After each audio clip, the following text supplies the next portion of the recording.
Over the years, Assemblyman Caputo has been one of our staunchest supporters. He has tried, as Manny has pointed out, there is somebody spinning in her grave. I think they call it a pinwheel now, for all the times he's promised to give us money and didn't. It was Ralph that was the impetus to go ahead and get the right people together to get this monies to us to continue our commission. What are we doing with this money? As I said before, we're going to start in 2019 going to the colleges and universities. We're going to have those seniors, such as in Montclair, Rutgers. They have programs in Sarah. They have the Sarah chair in Montclair. We're going to help them. Why reinvent the wheel? They're very successful. We're going to take their students and make them part of the commission. We're going to make them, give me a little nudge today, so we call them ambassadors. Give them a title, make them part of the commission in each of the universities. And that's what we're going to do with some of that money, to promote Italian heritage, culture, and eventually the language. Culture first, get people interested, and you really don't have to be Italian to participate in this. We have a lot of other ethnic groups that appreciate what the Italian culture brings to the table. So, Ralph, if I may, please. I would like to present this award from the Italian Heritage Commission. I'll get the money back.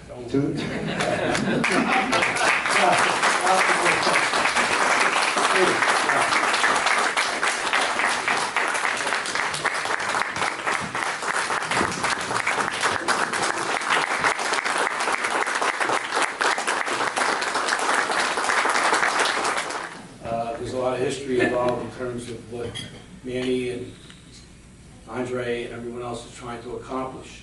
You know, if we just look back a few years, you'll see if you take a look at some of the history involved with the Italian American community. It started in the 1800s, and of course it moved right into the early 1900s. Some went back, some stayed. One of the primary examples of the Little Italies was the First War of North. And we've got some here, some people that originated from the First War. It's a good study to look at, because within a square mile, there were like 30,000 Italian Americans that came from southern Italy. Basically, the two kingdoms, whether it was Sicily or the region of Campania, which was Naples, etc. You didn't meet too many people from Torino or Genoa as neighbors. Most of those people came here because they were discriminated against economically. They were overtaxed. They were victims of the unification in Italy, and they were completely impoverished. So when anyone thinks that they came from a high-class group of people, they got it wrong. All these immigrants, even the ones that we see today, are coming here for the same reasons. The only difference is that when the Italians came here originally, they didn't have social programs to meet them. They had no safety net. They had their friends, their cousins, people that were willing to assist them in terms of getting employment. And what did they become? They became the bakers, they became the bricklayers, they became the laborers, the carpenters. They worked hard. And what they did was they accomplished in making their children have a better life than they did. That's when the doctors were produced, the lawyers, the teachers, the politicians, etc. all came out of that base of great people that had a lot of wisdom, but not much coming in terms of wealth. And in a few short years, because when you look at history, this is really a very short period of time, the amount of progress that has taken place. And hopefully other immigrants will come to this country and have the same opportunity. We're facing, as was stated, a lot of negative publicity, et cetera, whatever. We all try to deal with that. And of course, Manny and others have been fighting that.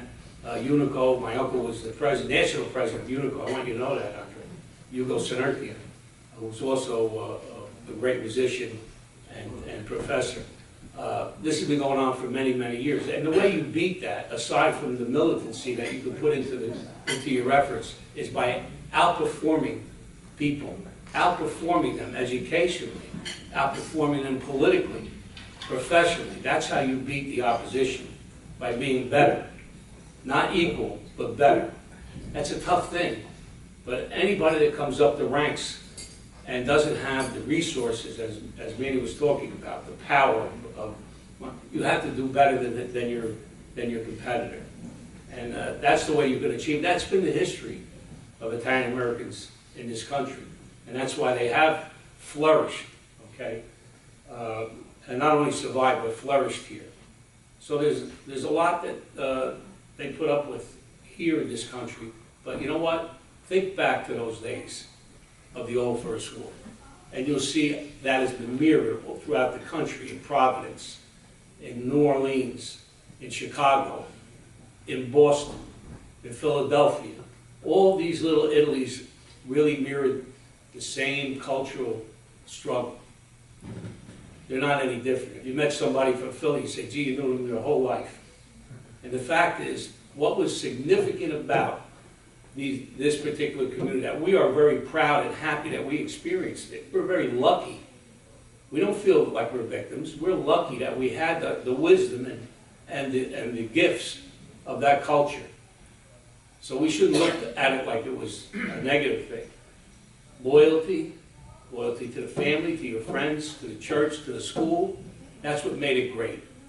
And as part of this group, and part of Dee and Sue, with all their efforts, with Pasquale, with the Columbus Day Parade, all the things that we celebrated, St. Gerard over the years. Every family had a Gerard. I got one. Tucci's got one, right? Even if we fought it, the wives made them. They named the kid anyway, you know. So there's so many Gerards around, we don't know whose family they belong to. But one of the most significant things I remember about being in the community was that every mother was the mother of the kid next door. Every father was the father of the kid next door. This is unbelievable. Now what's happened is that we've been geographically dispersed because of urban renewal, because of other factors of people clinging to for a better life in the suburbs, etc. So the urban renewal factor and all those other things have dispersed the community, and it's harder now to get that kind of reaction.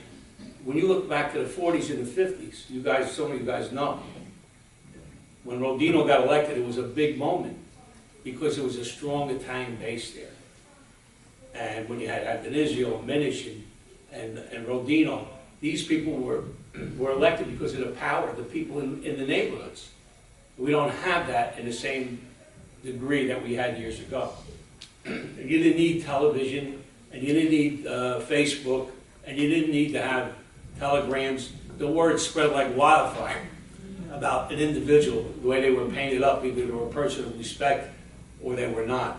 And the fact is that urban push, because of the Italian population, made a lot of political people, hundreds of them. I can name them, they're all in my memory. Every one of them, everybody that was named, that was elected.